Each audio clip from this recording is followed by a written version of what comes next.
¿Alguna vez te has preguntado cómo un conjunto de pergaminos escritos hace miles de años, en lenguas antiguas y culturas tan distintas a la nuestra, terminó convirtiéndose en el libro más leído, perseguido, amado y temido de toda la historia humana? Y si te dijera que la Biblia no fue siempre un libro, sino un misterio tejido por siglos, cuidadosamente preservado entre guerras, persecuciones y revelaciones sobrenaturales, y que su proceso de formación revela un diseño divino más profundo de lo que jamás te imaginarías? La historia de cómo la Biblia llegó a nuestras manos no es solo un relato de tinta sobre papiros. Es una travesía sagrada, guiada por el Espíritu Santo, que esconde señales proféticas, traiciones históricas, decisiones humanas y celestiales, que definieron qué textos serían considerados inspirados por Dios y cuáles quedarían en las sombras. Lo que estás a punto de descubrir en este video puede cambiar la forma en que lees las Escrituras para siempre, porque cuando comprendas cómo se formó la Biblia, entenderás también por qué hay poder en sus páginas, por qué tantos han muerto por traducirla y por qué otros tantos han intentado ocultarla. Este no será un video más sobre historia religiosa. Aquí vamos a desenterrar verdades que han sido olvidadas incluso por muchos creyentes. Vas a descubrir el origen real de la Biblia, cómo fue transmitida oralmente por generaciones enteras antes de ser escrita, cómo se eligieron sus libros, por qué hay evangelios que no están en ella, y cómo todo esto forma parte de un plan divino milimétricamente orquestado. Pero más allá de los datos, este video va a revelarte por qué la Biblia no es solo un libro antiguo, sino una carta personal de Dios para ti, y por qué hay pasajes que parecen haber sido escritos específicamente para lo que estás viviendo hoy. Te prometo que al llegar al final de este estudio verás la Biblia con otros ojos, con ojos de revelación, con ojos de fuego. Hay una enseñanza que te daré justo antes del final que puede desbloquear en ti un nuevo nivel de fe y entendimiento. Es una clave escondida en un detalle que la mayoría de las personas ignora, pero tú no vas a ignorarlo más. Antes de comenzar, necesito que escribas en los comentarios la frase «Paz en Cristo». Hazlo como un acto de fe, como una declaración de que estás entrando en este video con el corazón abierto a la voz de Dios. También te animo a que le des me gusta a este video. No por mí, sino porque cuando lo haces, obligas al algoritmo de YouTube a mostrar este mensaje a más personas que están necesitando respuestas, guía y restauración. Con tu acción, estás siendo parte del ministerio de difusión de la palabra, y si aún no te has suscrito, este es el momento.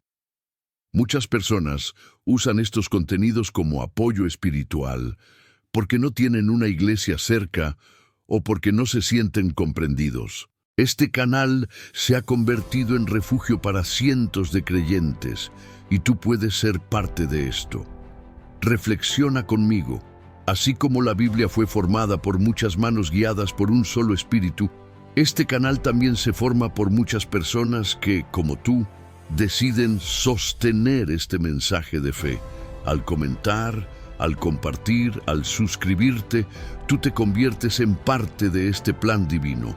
No te muevas de este video. Lo que estás a punto de aprender sobre la Biblia puede traer respuestas a preguntas que has tenido toda la vida. Puede que este sea uno de esos momentos donde Dios te está hablando directamente. No lo ignores. Ahora sí, vamos a comenzar este viaje espiritual, histórico y profético para responder a esta gran pregunta. ¿Cómo la Biblia se convirtió en un libro? Antes de que existiera un solo versículo escrito, antes de que el hombre tallara una letra en piedra o dibujara palabras sobre el cuero o el papiro, ya Dios había comenzado a hablar. El primer paso para entender cómo la Biblia se convirtió en un libro es comprender esta verdad profunda. La palabra de Dios existió antes de la Escritura. Fue viva, fue poderosa, fue hablada y resonó en el corazón de los hombres incluso antes de tener forma material. Cuando el libro del Génesis dice, y dijo Dios, sea la luz, está revelando que el universo comenzó no con un acto físico, sino con una voz, la voz de Dios. Una voz que no solo creó la luz, sino que dio inicio a todo un sistema de comunicación espiritual con el ser humano. Cada vez que Dios hablaba, algo se movía, algo se creaba, algo era revelado. Durante siglos, esa voz no fue registrada en libros, fue oída, memorizada, repetida, guardada con devoción en el corazón del pueblo. Abraham, Isaac, Jacob, José, todos ellos vivieron sin tener un solo libro de la Biblia, pero conocieron la voz de Dios. Escucharon promesas, visiones, advertencias, y eso nos enseña algo crucial. La palabra de Dios no depende de papel, sino de relación. El pueblo hebreo, los descendientes de Abraham, se convirtió en custodio de esa voz. Transmitían de padres a hijos las historias de la creación, del diluvio, del pacto, del éxodo. Lo hacían con canciones, con relatos al calor del fuego, con repeticiones rituales. Era una tradición oral tan rigurosa que la mínima alteración de una frase era detectada y corregida por la comunidad. Dios estaba entrenando a su pueblo para cuidar su mensaje antes de que lo escribieran. Y aquí hay un detalle que pocos consideran. El hecho de que Dios haya permitido siglos enteros de tradición oral antes de autorizar la escritura muestra que para Él lo más importante no era el papel, sino la fidelidad. No buscaba velocidad, buscaba verdad. No quería información rápida, sino transformación profunda. Por eso, durante generaciones, los hombres y mujeres de fe no tenían una Biblia, pero eran guiados por lo que oían de sus mayores, por sueños, por ángeles, por la voz del Espíritu.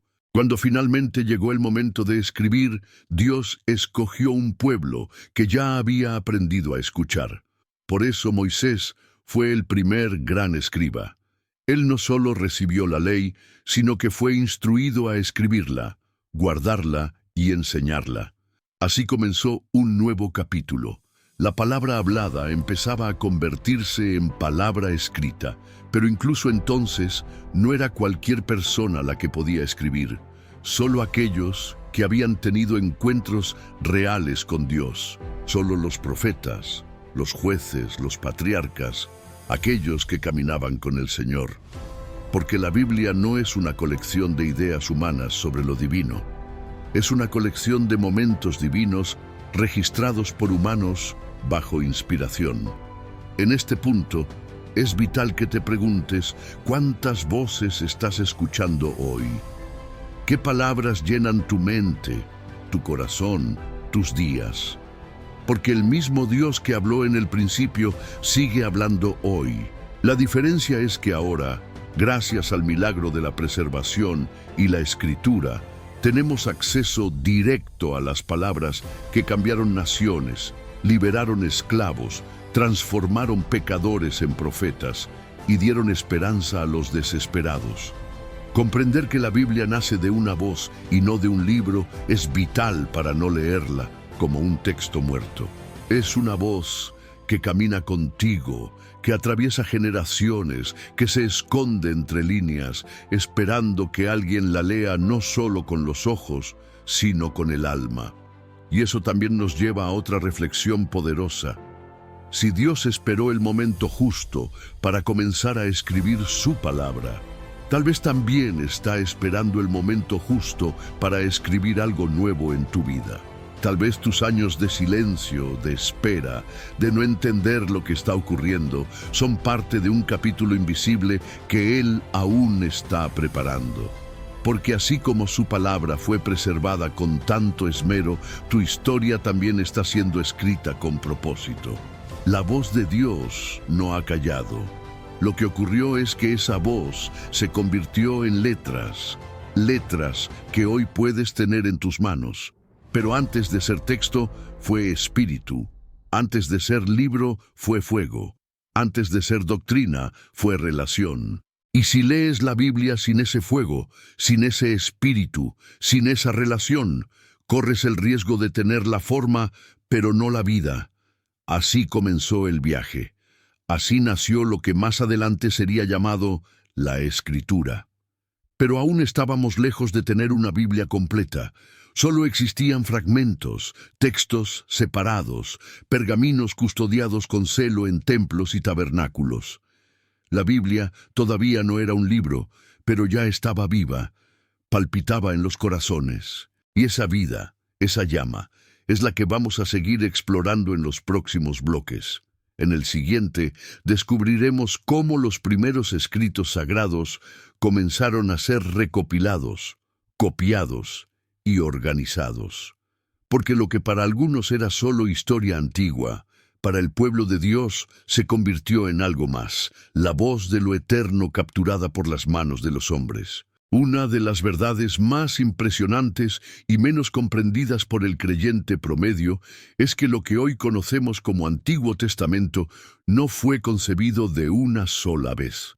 No hubo un solo día ni una sola reunión en la que se dijera, aquí está, este es el canon de las Escrituras. Lo que hubo fue un proceso largo, sagrado y guiado por Dios a lo largo de siglos, donde diferentes libros comenzaron a ganar reconocimiento, respeto y reverencia en medio del pueblo hebreo, hasta que fueron aceptados como inspirados por el mismo Dios. Todo comenzó con la ley. Los primeros 5 libros, Génesis, Éxodo, Levítico, Números y Deuteronomio, conocidos como la Torá o el Pentateuco, fueron escritos por Moisés bajo instrucción divina. En ellos no solo se narra la historia del pueblo desde la creación hasta la llegada a la tierra prometida, sino que se establece la base legal, espiritual y moral de la nación de Israel.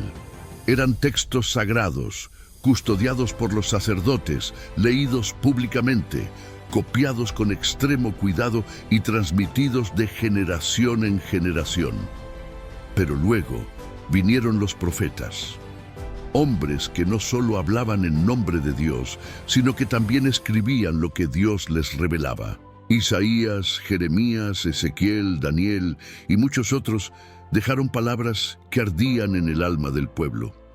A veces sus mensajes eran de juicio, otras veces de esperanza, pero en todos los casos eran reconocidos como portadores de una voz que venía de lo alto.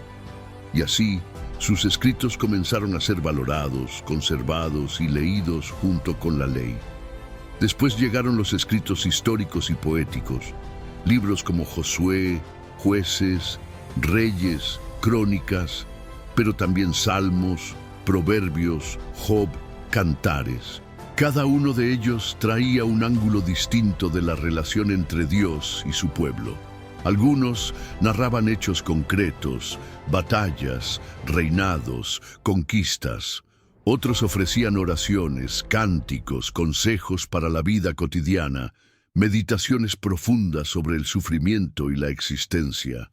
Y aquí ocurre algo extraordinario.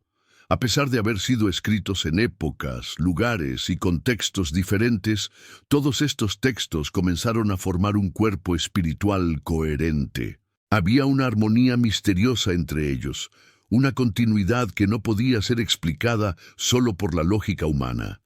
Era como si una sola mente, una sola voz, hubiera inspirado a todos los autores. Y esa voz era la del Espíritu de Dios. El proceso de recopilación fue lento. No existía una imprenta, no existía una institución central que organizara todo. Lo que existía era un pueblo con hambre de Dios. Hombres y mujeres que leían, memorizaban, copiaban a mano, discutían, oraban. Y poco a poco, esos libros comenzaron a ocupar un lugar especial en la vida del pueblo. Eran llevados al templo, leídos en las sinagogas, enseñados a los niños. Se convirtieron en referencia, en autoridad, en fundamento. Fue durante el exilio en Babilonia que muchos judíos comenzaron a sentir una necesidad aún más fuerte de conservar su identidad.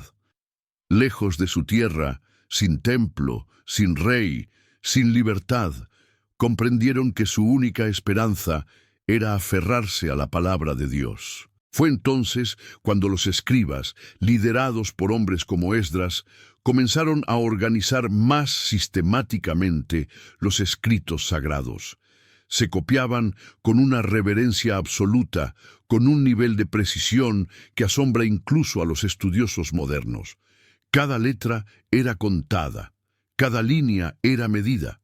Si había un solo error, el pergamino entero era descartado. Ese respeto profundo es una señal de que no veían esos textos como simples documentos históricos. Los veían como lo que eran, revelación divina. El canon hebreo, tal como lo conocemos hoy, fue reconocible en su forma esencial alrededor del siglo IV a.C., aunque con debates que continuaron por siglos sobre algunos libros específicos. Pero lo más importante es esto: nadie impuso esos libros por poder político. Fueron reconocidos por su poder espiritual, porque al ser leídos, algo ocurría. El corazón se quebrantaba, el alma se iluminaba, la conciencia despertaba. Esa es la marca de la palabra viva. Y tú, que estás escuchando este mensaje hoy, necesitas saber que cada página del Antiguo Testamento que tienes en tus manos pasó por ese proceso de reverencia, selección y confirmación. No estás leyendo cualquier cosa. Estás entrando en un santuario. Estás caminando entre voces milenarias que aún resuenan con fuego en el presente. Hasta este punto, hemos visto cómo Dios comenzó hablando, cómo su voz se convirtió en texto y cómo el Antiguo Testamento fue tomando forma. Pero algo aún más extraordinario estaba por ocurrir. La palabra que había sido hablada, la palabra que había sido escrita, iba a convertirse en carne. El Verbo eterno, el Logos divino, iba a tomar forma humana para habitar entre nosotros, y con su llegada también comenzaría el proceso que daría origen a la otra mitad de la Biblia, el Nuevo Testamento. Jesús no escribió ni una sola línea con su propia mano, no dejó un libro, ni un rollo firmado, ni un tratado doctrinal. Lo que dejó fue una vida que transformó la historia, una vida que fue presenciada, vivida, memorizada y transmitida con tal fuerza que se convirtió en la raíz del mayor movimiento espiritual que el mundo haya conocido. Su enseñanza, sus milagros, su muerte y su resurrección no podían quedar en el silencio. Debían ser contados, debían ser conservados, debían ser proclamados. Y así surgieron los evangelios. Los primeros cristianos no tenían otra cosa más que su experiencia con Jesús, sus recuerdos y el fuego del Espíritu Santo. Durante los primeros años, las historias de Jesús eran contadas de forma oral, tal como se había hecho con la tradición hebrea. Los apóstoles y discípulos iban de ciudad en ciudad relatando lo que habían visto con sus propios ojos. Había urgencia, había pasión y había fidelidad en cada palabra compartida. Con el tiempo, surgió la necesidad de registrar esos relatos por escrito, no solo por la expansión del cristianismo, sino porque muchos de los testigos oculares estaban envejeciendo o siendo perseguidos. Era necesario preservar la memoria de Cristo antes de que fuera distorsionada o perdida. El primero en escribir un evangelio fue probablemente Marcos, quien reunió testimonios directos de Pedro y los organizó en una narración clara, breve y poderosa. Luego vinieron Mateo y Lucas, quienes tomaron como base el evangelio de Marcos, pero añadieron detalles, discursos y genealogías que enriquecían la historia. Finalmente, el apóstol Juan escribió el evangelio más teológico y profundo, lleno de simbolismo, revelación espiritual y una visión más elevada de Jesús como el Hijo eterno de Dios. Lo fascinante es que cada evangelio tiene su estilo, su enfoque, su audiencia, pero todos apuntan al mismo Jesús. Y todos coinciden en lo esencial: su nacimiento milagroso, su poder, su amor, su muerte redentora y su victoria sobre la muerte. Eso es lo que los hace únicos y al mismo tiempo armónicos. Además de los evangelios, comenzaron a surgir cartas escritas por apóstoles a las iglesias nacientes. Pablo, Pedro, Santiago, Juan y otros comenzaron a enviar mensajes para corregir errores, animar a los creyentes, explicar la fe y advertir sobre falsos maestros. Estas cartas eran copiadas, compartidas, leídas en voz alta en las reuniones, y poco a poco empezaron a ser consideradas como palabra inspirada. Con el paso de los años, algunos cristianos comenzaron a preguntarse: ¿cuáles de todos estos escritos deben ser considerados sagrados? ¿Qué evangelios reflejan la verdad de Cristo y cuáles son distorsiones? Porque en medio del crecimiento de la Iglesia, también surgieron documentos falsos, escritos apócrifos, herejías disfrazadas de verdad. Fue necesario discernimiento espiritual, conocimiento apostólico y guía divina para distinguir entre lo genuino y lo falso. No fue una decisión apresurada ni interesada. Fue un proceso de reconocimiento, no de imposición. Los evangelios que hoy tenemos fueron aceptados porque la Iglesia entera, a través de los siglos, los reconoció como portadores de la misma voz que habían oído de Jesús. No porque alguien los impusiera desde una oficina, sino porque al leerlos, el corazón ardía. Y eso es algo que debes considerar. La Biblia no fue reunida por poder humano, fue formada por testimonio, por sufrimiento, por sangre y por verdad. Cada evangelio, cada carta del Nuevo Testamento fue escrita en medio de persecución, de prisiones, de lágrimas y de oración. No eran textos académicos. Eran gritos del alma dirigidos a una iglesia viva y sufriente. Muchos de los primeros cristianos no tenían acceso a todos los escritos. Algunos solo tenían una carta de Pablo, otros solo el Evangelio de Marcos.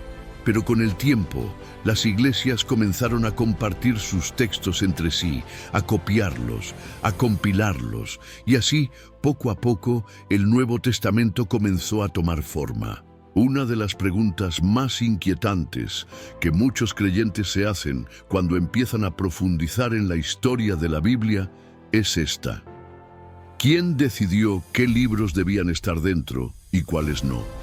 Fue una decisión humana, política, cultural. Hubo intereses ocultos, se perdieron textos importantes por errores o manipulaciones. Para responder estas preguntas con verdad, debemos entender que la formación del canon bíblico fue un proceso complejo, largo y profundamente guiado por la providencia de Dios. La palabra canon viene del griego kanón, que significa regla o medida. Así que cuando hablamos del canon bíblico, nos referimos al conjunto de libros que fueron reconocidos como la medida de la verdad divina, los escritos que portaban autoridad espiritual y que podían ser usados como base doctrinal, litúrgica y pastoral dentro de la comunidad cristiana. Contrario a lo que muchos piensan, el canon no fue decidido de forma arbitraria por un solo grupo o concilio. No hubo una votación masiva en la que unos pocos hombres impusieron su voluntad. Lo que hubo fue un proceso de reconocimiento espiritual, histórico y comunitario.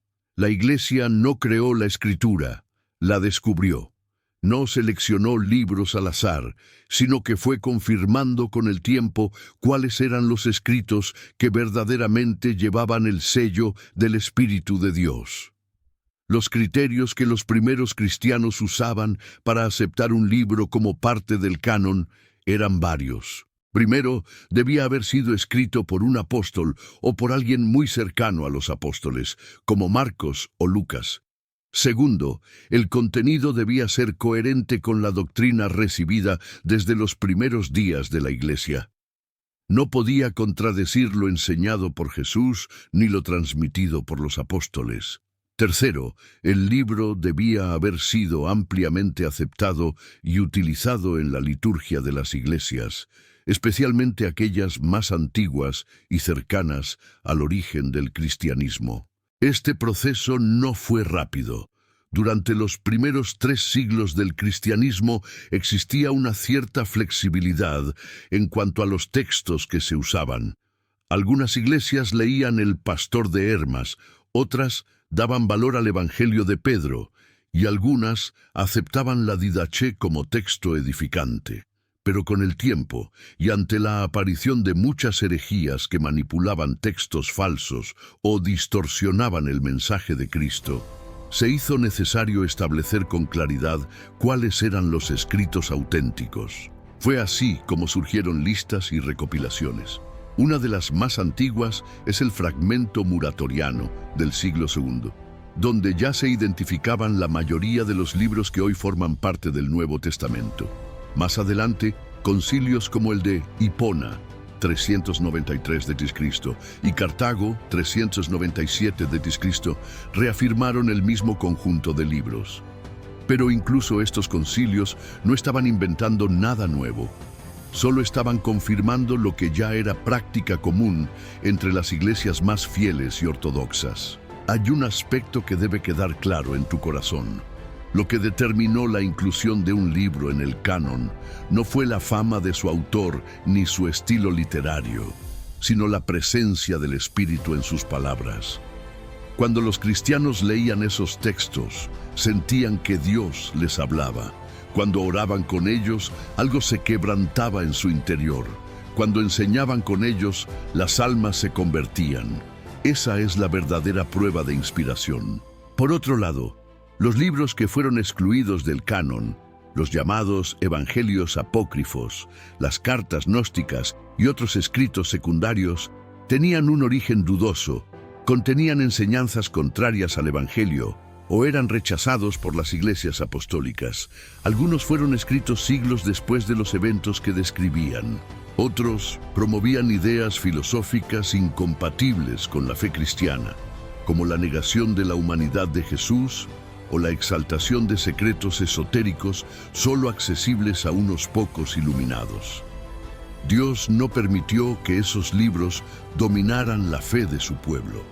En cambio, preservó con cuidado aquellos que contenían la verdad eterna, los que podían edificar, corregir, consolar y transformar vidas. Y aunque algunos grupos modernos tratan de sembrar dudas sobre la autenticidad de la Biblia, el testimonio de la historia es claro. El canon fue formado con reverencia, con discernimiento y bajo la soberanía del Espíritu Santo. También es necesario destacar que el proceso de canonización del Antiguo Testamento fue distinto, ya que los judíos ya tenían una colección establecida de libros sagrados mucho antes del nacimiento de Jesús. Esa colección fue la que usaron Cristo y los apóstoles, y sobre la cual se construyó la fe cristiana primitiva.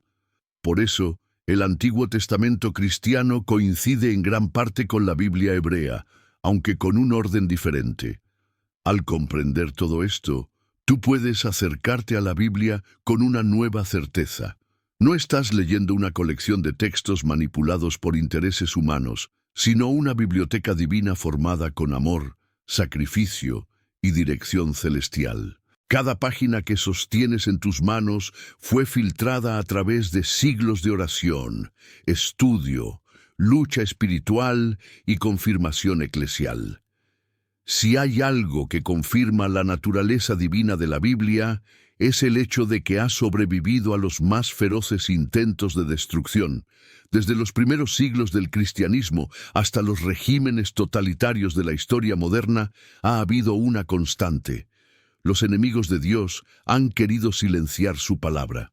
Han intentado quemarla, prohibirla, desacreditarla, tergiversarla, pero nunca han podido eliminarla, porque lo que viene del cielo no puede ser destruido por la tierra. En el Imperio Romano, los primeros cristianos eran acusados de desobediencia civil por leer y copiar los escritos sagrados. Durante la persecución de Diocleciano, a principios del siglo IV, se ordenó destruir todas las copias de las escrituras. Los soldados entraban en casas y templos buscando pergaminos para quemarlos públicamente. Muchos creyentes escondían los textos bajo tierra, en cuevas, en tinajas de barro, en los muros de sus casas. Algunos fueron ejecutados por negarse a entregar sus Biblias. Y sin embargo, la palabra sobrevivió, porque cada vez que un pergamino ardía, otro ya había sido copiado en secreto. Cada vez que un creyente era asesinado, otro se levantaba con más convicción. La sangre de los mártires se convirtió en semilla de nuevas generaciones de copistas, traductores, evangelistas. No era solo una lucha humana, era una batalla espiritual. Y Dios no permitió que su voz fuera silenciada. Con la llegada de Constantino y la legalización del cristianismo, la Biblia comenzó a ser copiada abiertamente. Los monjes en los monasterios dedicaban su vida a escribir, palabra por palabra, cada versículo. Lo hacían en silencio, con oración, con un temor reverente. Algunos tardaban años en terminar una sola copia. Si cometían un error, rasgaban la hoja y comenzaban de nuevo. No trabajaban por fama ni por dinero. Lo hacían porque sabían que estaban preservando un tesoro eterno. Pero incluso en tiempos de aparente paz, el enemigo no descansaba. Durante la Edad Media, la Biblia fue protegida por la Iglesia, pero también fue restringida. Se temía que una mala interpretación por parte del pueblo causara herejías. Por eso, en muchos lugares, solo el clero podía leerla, y solo en latín. El acceso estaba limitado. La palabra, aunque viva, estaba encerrada. Fue entonces cuando surgieron hombres que desafiaron las estructuras por amor a la verdad. Uno de ellos fue Juan Wycliffe, quien en el siglo XIV tradujo la Biblia al inglés. Sus seguidores, conocidos como los Lollardos, copiaban a mano los textos y los distribuían en secreto.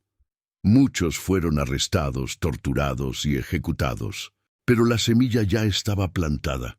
Más tarde, en el siglo XV, llegó un invento que cambiaría la historia: la imprenta.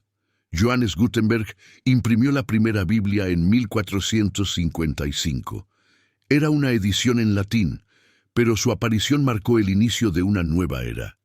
Por primera vez, era posible producir múltiples copias en menos tiempo, y con eso, la palabra comenzó a correr con más velocidad que nunca. Los reformadores protestantes, como Martín Lutero, reconocieron el poder de la Escritura para transformar vidas. Lutero tradujo la Biblia al alemán, y lo hizo no desde el púlpito, sino desde el corazón del pueblo. Quería que cada campesino, cada madre, cada niño pudiera leerla y encontrar en ella la voz de Dios. Su obra fue perseguida, quemada, censurada, pero también fue multiplicada, escondida, memorizada, porque cuando una verdad se enciende en el alma, ya no puede ser detenida. Así comenzó una revolución bíblica. Las Escrituras fueron traducidas a decenas de idiomas. Desde Europa hasta Asia, desde África hasta América, misioneros y traductores arriesgaron su vida para llevar la palabra a los rincones más olvidados del mundo. Algunos caminaron semanas enteras por la selva, otros cruzaron desiertos, montañas, mares. Algunos murieron sin ver terminada su tarea, pero lo hicieron porque sabían que no había regalo más grande que poner una Biblia en las manos de alguien que nunca había leído una. Y no podemos olvidar que aún hoy, en pleno siglo XXI, hay países donde poseer una Biblia es un crimen, donde las reuniones secretas son la única forma de escuchar un versículo, donde los creyentes escriben capítulos completos de memoria porque no pueden conservar una copia física.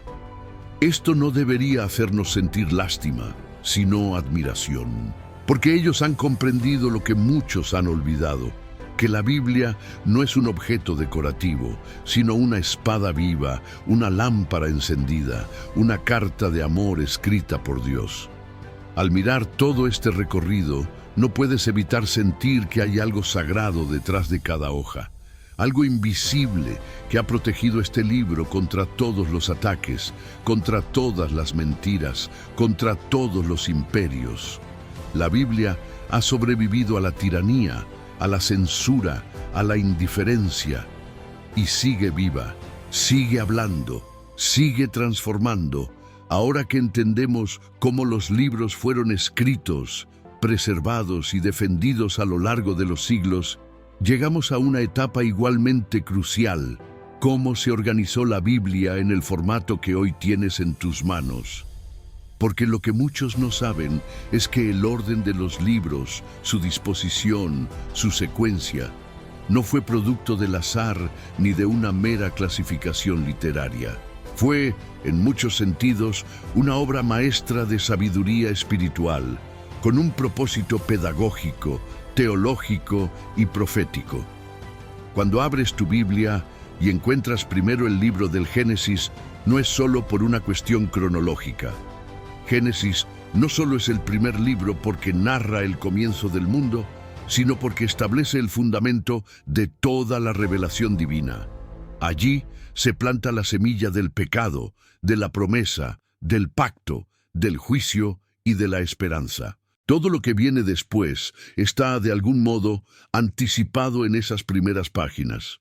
A partir de allí, el Antiguo Testamento está dividido en secciones que reflejan la manera en que Dios se ha ido revelando progresivamente a la humanidad: la ley, los libros históricos, los libros poéticos y los profetas. Cada uno tiene una función específica. La ley muestra el carácter de Dios y su estándar para el ser humano. Los históricos narran el caminar del pueblo en obediencia y desobediencia. Los poéticos expresan el corazón del hombre hacia Dios, en gozo y en sufrimiento. Los proféticos anuncian el juicio, pero también la redención futura. Esta estructura no fue impuesta por una sola persona, ni decidida en una reunión secreta. Fue desarrollándose a lo largo de siglos de uso, lectura comunitaria y reflexión espiritual. Los rabinos judíos ya tenían un orden definido para el Antiguo Testamento mucho antes del nacimiento de Jesús, y fue ese mismo orden, con ligeras variaciones, el que heredaron los cristianos. El Nuevo Testamento, por su parte, también fue organizado con un propósito claro. Comienza con los 4 evangelios, no solo porque narran la vida de Jesús, sino porque representan la culminación de toda la esperanza del Antiguo Testamento. Mateo, Marcos, Lucas y Juan son como los 4 pilares que sostienen la fe cristiana, cada uno desde una perspectiva distinta, pero todos apuntando a la misma verdad: que el Mesías prometido vino, murió, resucitó y volverá. Después de los evangelios viene el libro de los Hechos, que muestra cómo esa fe se expandió desde Jerusalén hasta los confines del mundo conocido. Es la transición entre la vida de Cristo y la vida de la Iglesia. Es la evidencia de que lo que Jesús comenzó, sus seguidores lo continuaron. Luego aparecen las epístolas, empezando por las de Pablo. Estas cartas no están ordenadas cronológicamente, sino por tamaño, de mayor a menor, y por importancia doctrinal. Romanos, por ejemplo, es colocada primero porque es una exposición magistral del Evangelio. A través de estas cartas se instruye a la Iglesia sobre cómo vivir, cómo amar, cómo resistir, cómo esperar. Finalmente, el Nuevo Testamento cierra con el Apocalipsis, un libro de revelación, de advertencia y de esperanza. No está allí por casualidad. Cierra la Biblia porque anuncia el cumplimiento de todas las promesas, el juicio final, la restauración completa. Así como Génesis empieza con la creación, Apocalipsis termina con la nueva creación. El círculo se cierra. La historia encuentra su sentido. El plan de Dios se revela en plenitud. Esta organización no solo ayuda al lector a entender la narrativa de la redención, sino que también refleja una pedagogía divina. Es como si Dios, al permitir que la Biblia se organizara de esta manera, nos estuviera guiando paso a paso, del caos a la creación, de la caída a la redención, del desierto al reino, de la cruz a la gloria. Otro aspecto importante es la división por capítulos y versículos. Esto no existía en los textos originales. Fue añadida muchos siglos después para facilitar la lectura, la memorización y el estudio. Los capítulos fueron introducidos por Stephen Langton en el siglo XIII y los versículos por Robert Estienne en el siglo XVI.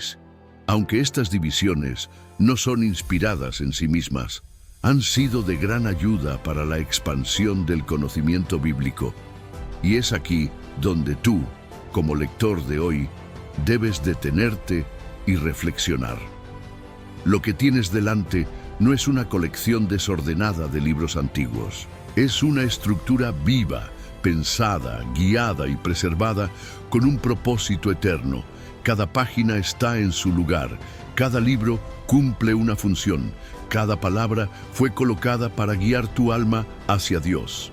Comprender cómo se organizó la Biblia es también una invitación a redescubrirla, a leerla no como piezas sueltas, sino como una sinfonía completa, a ver en su orden una señal del orden divino que también quiere manifestarse en tu vida. Tener una Biblia en tus manos, en tu propio idioma, puede parecer algo común, pero no siempre fue así. Durante muchos siglos, la palabra de Dios estuvo encerrada en idiomas que muy pocos entendían. Estaba escrita en hebreo, arameo y griego, lenguas que con el paso del tiempo se convirtieron en inaccesibles para la mayoría de los creyentes. Por eso, la historia de cómo la Biblia fue traducida a lenguas modernas es una de las más emocionantes y desafiantes de la fe cristiana. Es la historia de personas que arriesgaron todo, su reputación, su libertad, su vida, para que tú pudieras leer lo que Dios dijo al mundo. El Antiguo Testamento fue escrito mayormente en hebreo, con algunas partes en arameo. El Nuevo Testamento, en griego, koiné, el idioma común del Imperio Romano en los tiempos de Jesús. Durante los primeros siglos de la Iglesia, estos textos circulaban entre comunidades que, en su mayoría, conocían estas lenguas. Pero a medida que el cristianismo se expandía hacia otros territorios, surgía la necesidad de traducir las Escrituras a idiomas comprensibles para nuevas poblaciones.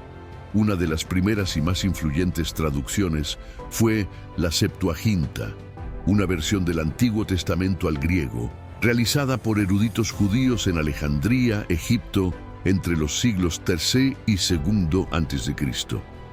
Esta traducción fue ampliamente usada en tiempos de Jesús y por los primeros cristianos. De hecho, muchos de los pasajes del Antiguo Testamento que aparecen citados en el Nuevo provienen de esta versión. Siglos más tarde, en el mundo occidental, el latín se convirtió en la lengua dominante. Fue entonces cuando Jerónimo, un erudito cristiano del siglo IV, realizó una nueva traducción completa de la Biblia al latín, conocida como la Vulgata. Este texto se convirtió en la versión oficial de la Iglesia por más de 1000 años. Durante ese tiempo, la mayoría de los fieles dependía completamente del clero para escuchar la palabra, ya que el latín era incomprensible para la población común.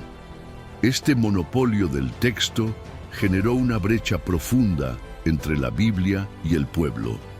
Las Escrituras, en lugar de ser un alimento espiritual accesible, se convirtieron en un libro distante, encerrado en monasterios, leído en voz baja por unos pocos. Fue necesario que surgieran hombres con un profundo celo por la verdad y por el alma del pueblo, para que esta situación comenzara a cambiar. Uno de los pioneros fue Juan Wycliffe, en el siglo XIV, quien tradujo la Biblia al inglés a partir de la Vulgata. Lo hizo con el firme convencimiento de que cada cristiano debía tener acceso directo a la palabra de Dios. Sus seguidores, los lollardos, copiaban los textos a mano y los distribuían en secreto. Muchos fueron perseguidos, torturados y asesinados por el delito de querer que el pueblo conociera las Escrituras. Otro gigante en esta misión fue Martín Lutero. En el siglo XVI, durante la Reforma Protestante, Lutero tradujo el Nuevo Testamento al alemán directamente del griego. Lo hizo mientras estaba escondido en el castillo de Warburg, refugiado de aquellos que querían matarlo. Su traducción no solo puso la Biblia en manos del pueblo alemán, sino que también influenció profundamente el desarrollo del idioma y la cultura de su país. Fue una revolución espiritual y cultural al mismo tiempo. A la par, en Inglaterra, William Tyndale emprendió la peligrosa tarea de traducir la Biblia al inglés desde los idiomas originales. Su pasión por la verdad lo llevó a desafiar a las autoridades religiosas de su tiempo, quienes se oponían ferozmente a cualquier intento de democratizar las Escrituras. Tyndale fue perseguido, arrestado y finalmente ejecutado. Sus últimas palabras fueron una oración: que Dios abriera los ojos del rey de Inglaterra. Poco después, se aprobaron las primeras versiones autorizadas en inglés. El precio de esa victoria fue la sangre de un hombre que creyó que ningún cristiano debía depender de otro para escuchar a Dios. Desde entonces, la traducción de la Biblia se convirtió en una misión global. Misioneros y lingüistas viajaron a las regiones más remotas, aprendieron idiomas desconocidos, crearon alfabetos para pueblos que no sabían escribir y dedicaron años enteros a traducir versículo por versículo, palabra por palabra. Su objetivo no era académico, era espiritual. Era llevar luz donde solo había oscuridad, dar voz a Dios en la lengua del corazón de cada persona. Hoy en día, la Biblia ha sido traducida, completa o en parte, a más de 3.000 idiomas. Nunca antes en la historia la palabra de Dios había sido tan accesible. Está en libros, en aplicaciones, en audio, en video. Puedes llevarla en tu bolsillo, leerla en cualquier lugar, compartirla con solo un clic. Pero con esa abundancia también viene una responsabilidad. Porque muchos tienen la Biblia, pero poco la leen. Muchos la descargan pero no la abren, muchos la escuchan pero no la obedecen. Y eso nos recuerda que el verdadero milagro no es solo tener la Escritura en nuestra lengua, sino permitir que transforme nuestra vida. Tú tienes hoy el privilegio por el que otros murieron, tienes el acceso que generaciones enteras soñaron. La pregunta es, ¿qué vas a hacer con eso? Hasta ahora hemos visto cómo la Biblia fue hablada, escrita, preservada y traducida. Pero aún falta una parte fundamental de esta historia: comprender cómo este libro sagrado no solo transformó individuos, sino también naciones enteras. La Biblia no es solo un texto religioso, es una fuerza que ha modelado leyes, instituciones, culturas, movimientos sociales y estructuras de poder a lo largo de los siglos. Su influencia es tan profunda que incluso aquellos que no creen en su origen divino no pueden negar su impacto en la historia de la humanidad. Cuando la Biblia comenzó a circular en lenguas vernáculas, algo extraordinario ocurrió. El conocimiento que antes estaba restringido a una élite comenzó a llegar al pueblo. Por primera vez, hombres y mujeres comunes podían leer por sí mismos lo que Dios decía. Y al hacerlo, comenzaron a cuestionar las estructuras injustas, a desafiar el autoritarismo, a exigir dignidad, verdad y libertad.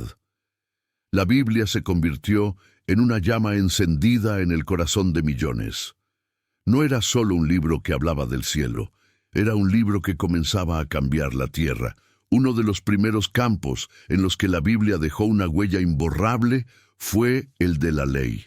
Muchos de los principios legales que rigen las democracias modernas encuentran su raíz en las Escrituras. La idea de que todos los seres humanos tienen un valor intrínseco, de que la vida debe ser protegida, de que la verdad importa, de que los poderosos deben rendir cuentas, no proviene de filosofías seculares modernas, sino de la revelación bíblica.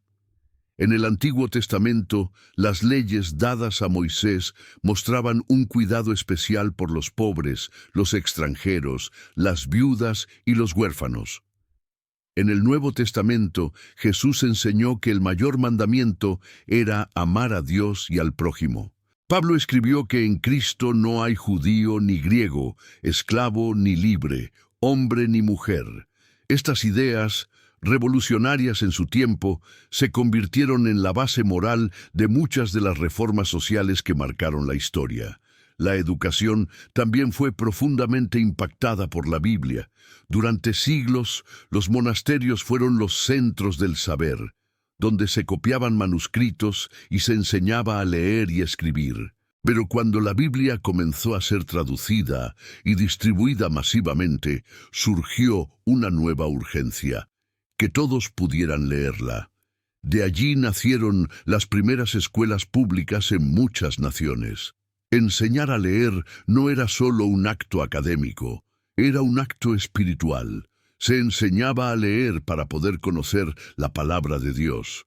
Incluso la ciencia moderna debe mucho a la cosmovisión bíblica. Muchos de los grandes científicos de la historia, como Isaac Newton, Johannes Kepler y Blaise Pascal, eran hombres de fe que veían el estudio del universo como una forma de glorificar a Dios.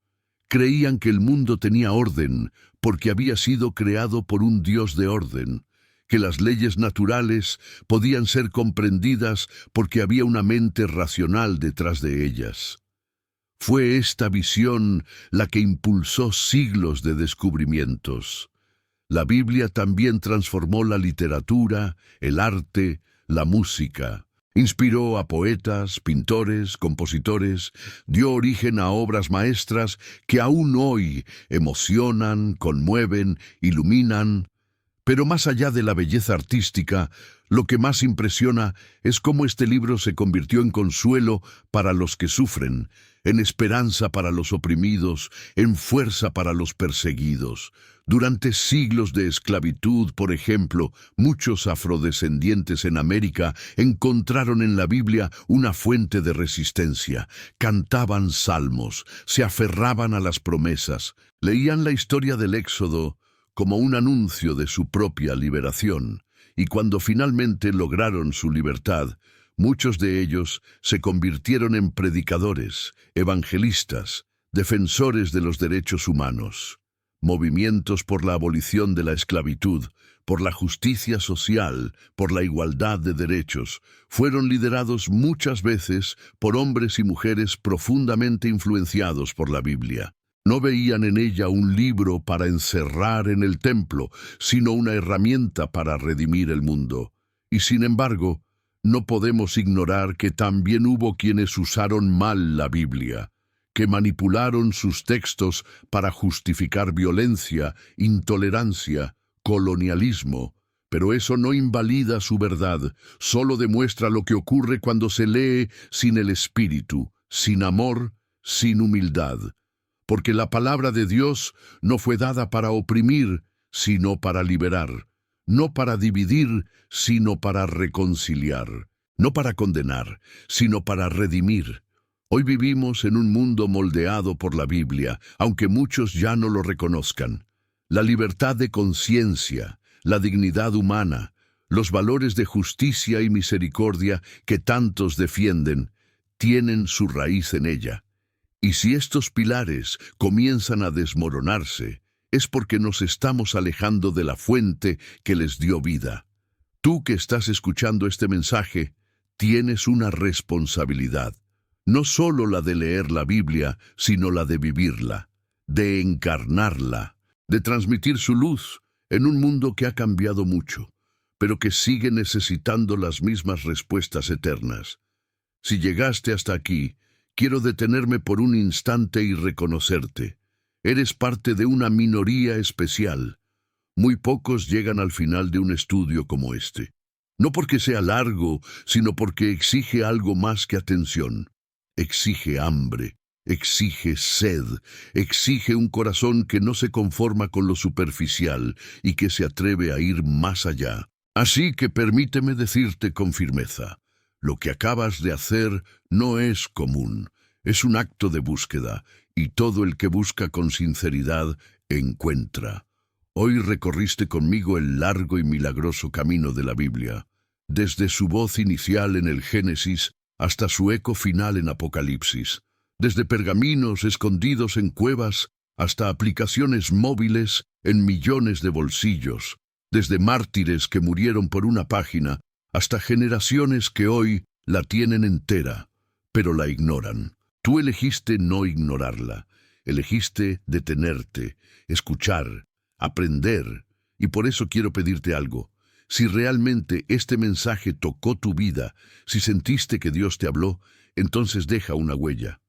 Comenta abajo esta frase: la palabra de Dios sigue viva y hoy la escuché. Esa frase será tu testimonio, será tu señal. Así sabré que fuiste uno de los elegidos que no solo oyeron, sino que caminaron hasta el final.